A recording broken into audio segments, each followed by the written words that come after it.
Hello and welcome back to the Stronghold. I'm the Magi, and for those that have not seen my downshift video that came out over the weekend, I've got some bad news. The Aetherdrift limited environment is looking like a bit of a crash scene, a dumpster fire, if you would. Really and truly, this is the biggest mess I've seen in a limited environment in a long time. And that means that our draft plan this season is going to look radically different than what we're used to. So be sure to buckle up.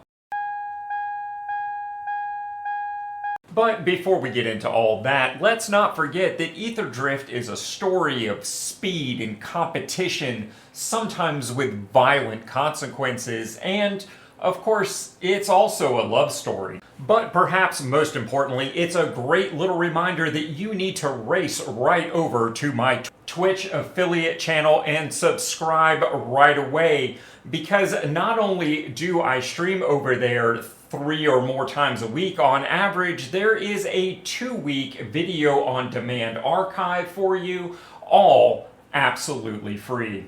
Link in the description. Now, what were we talking about? Oh yeah, right.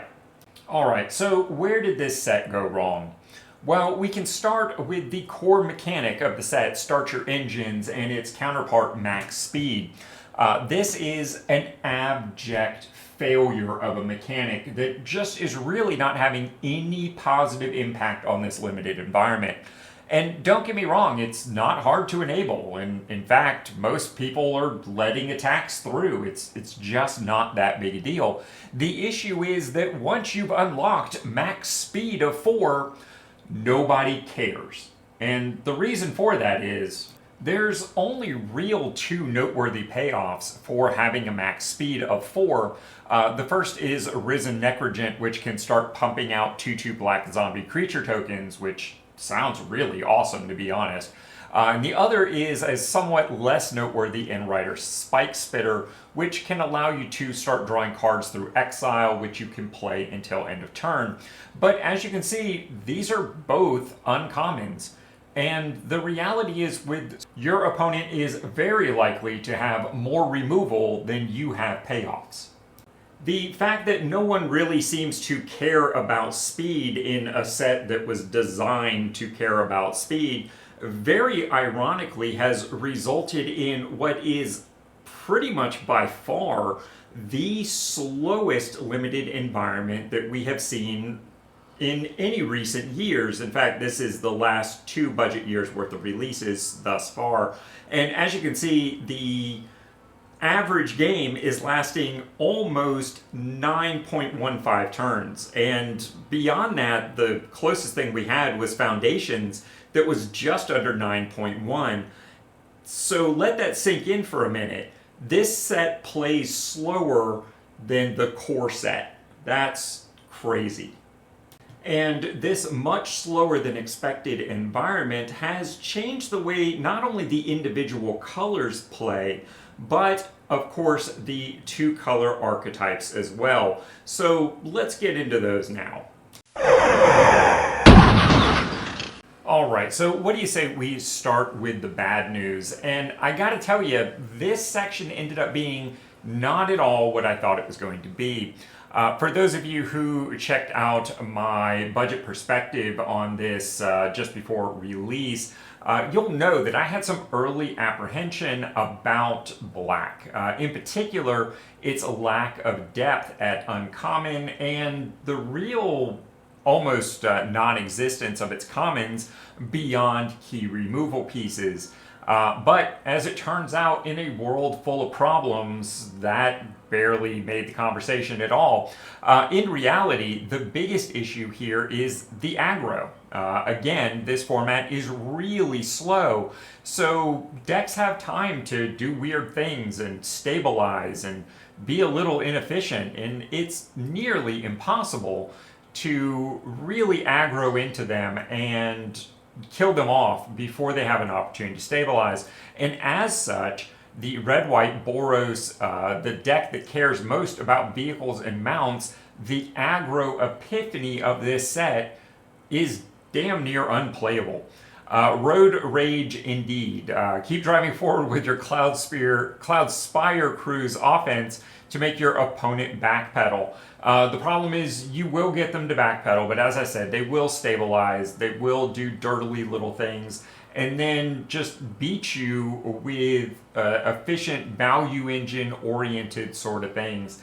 And really, I think this is the only two color pair in this limited environment that is really and truly just unplayable. Not I would avoid it, but if I drafted this as my playable deck, I probably wouldn't even bother. I would just take my ball and go home. But hey, after all, there is some good news to talk about. This slower environment does allow certain color combinations that are, well, a bit slower and grindy, value-oriented sort of things to somewhat thrive. And here I'm talking about the blue, black, green combinations in particular. These very often are able to stabilize and start doing value-oriented things and get away from the aggro kills. We're seeing this more and more as time goes on. And hey, you may have guessed already, the other 6 white/red color combination archetypes are all kind of in this bad category that usually I call still playable. But the reality is they may not be. The saving grace here is if you do manage to go green and maybe your second color dries up, white and red will almost always certainly be open late in the individual packs. So if you can pick up some decent white or some decent red cards to combine with your green playables, you might end up with a reasonable tier 2 deck. Of the other 4, that being Azorius, Orzhov, Izzet, and Rakdos, I feel very confident that 2 of those are going to continue to slip and will end up in the ugly category. Unfortunately, this season is just a little too early on to really know which of those is going to be out there. But if you do find yourself in this tier 2 grouping, try and aim for green.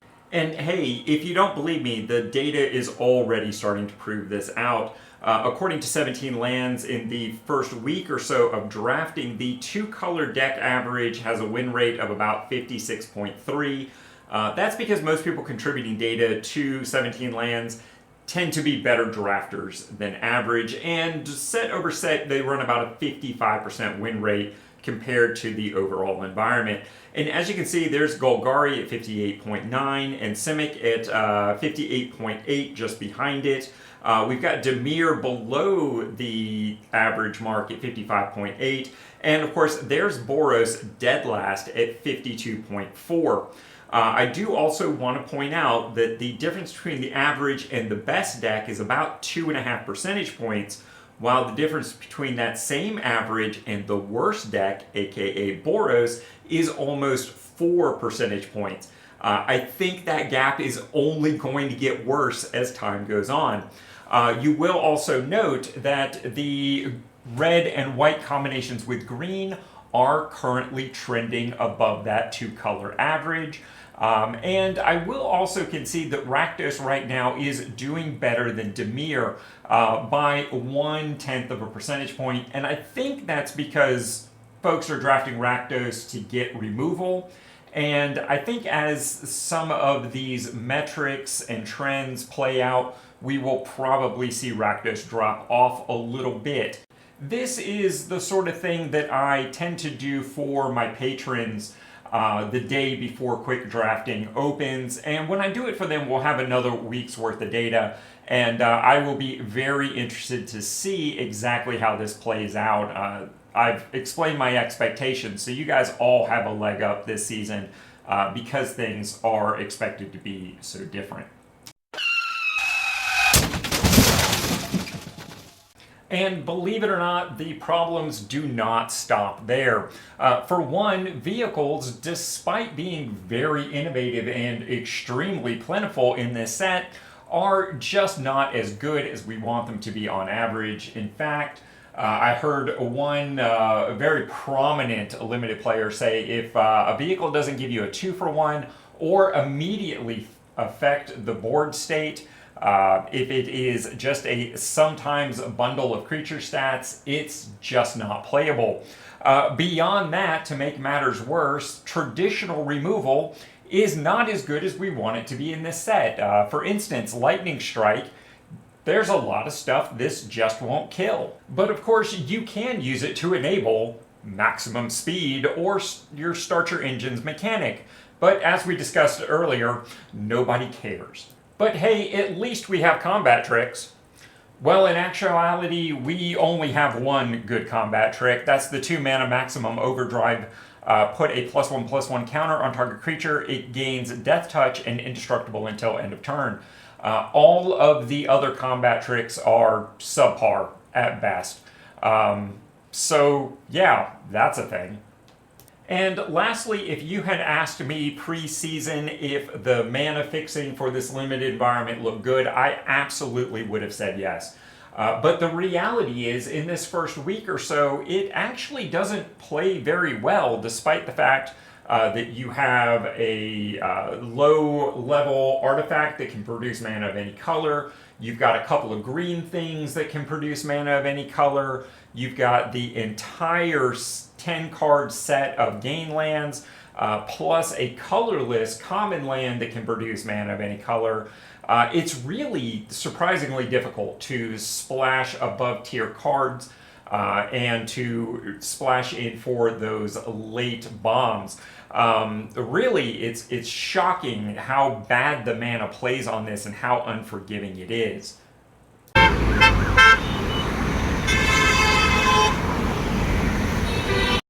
So to recap the problems, we have less playable colors, and within those colors, we have less playable cards.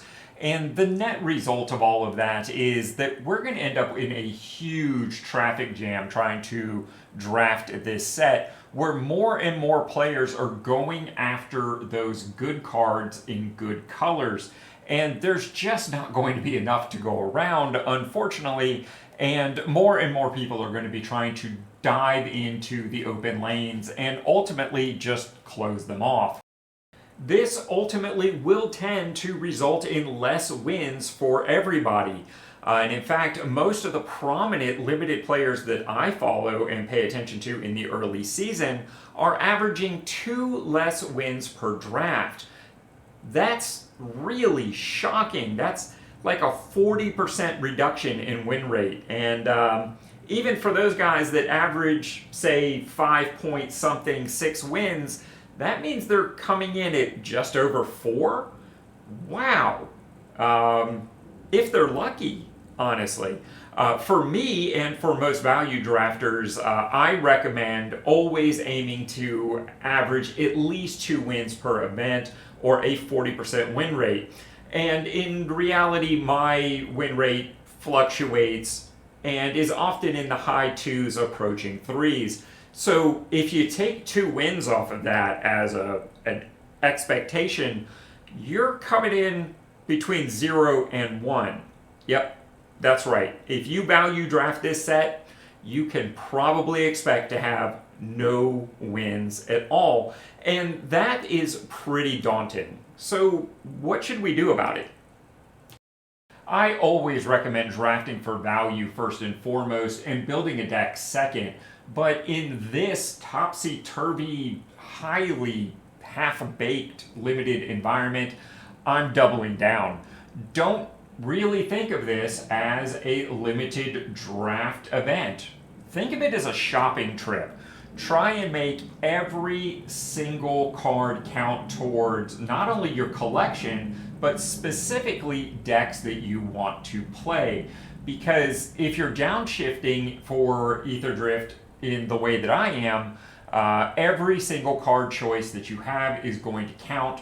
We can't even expect our minimal amount of packs to open a full set of commons. So choices are going to be very different here.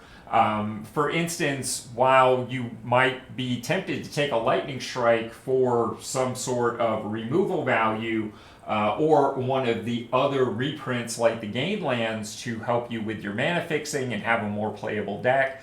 The reality is every single pick counts. So every reprint that you take and you don't actually need for your collection is quite literally one less card from Aetherdrift you're going to have in your collection, and that means less constructed playability. So yes, this means we are going to be drafting some potentially wacky stacks of cards, and in fact we may not have playable decks at all, and almost certainly not two-color playable decks. And hey, you gotta be prepared to take your L's, because after all, the expected outcome on this is 0 to 1 win per event. So get your cards and don't worry about the wins. So there it is, guys. That's how I'm seeing this limited environment shaping up in the early season and what I expect from the season on whole. And furthermore, what I am planning to do about it. But more than that, I want to hear from you. Are you guys prepared to take the L's and just grow your collection, or do you plan on fighting for the limited resources presented in this limited environment, or are you just sitting it out completely? I want to know. So get down in that comment section and share your thoughts with the community so we can all be stronger together. And before we go, while every member of this community is important to me, I just wanted to take a moment and give a shout out to those patrons providing financial support and keeping the Stronghold from being a complete financial black hole. And of course, let me leave you with some suggestions for your next step here on the channel.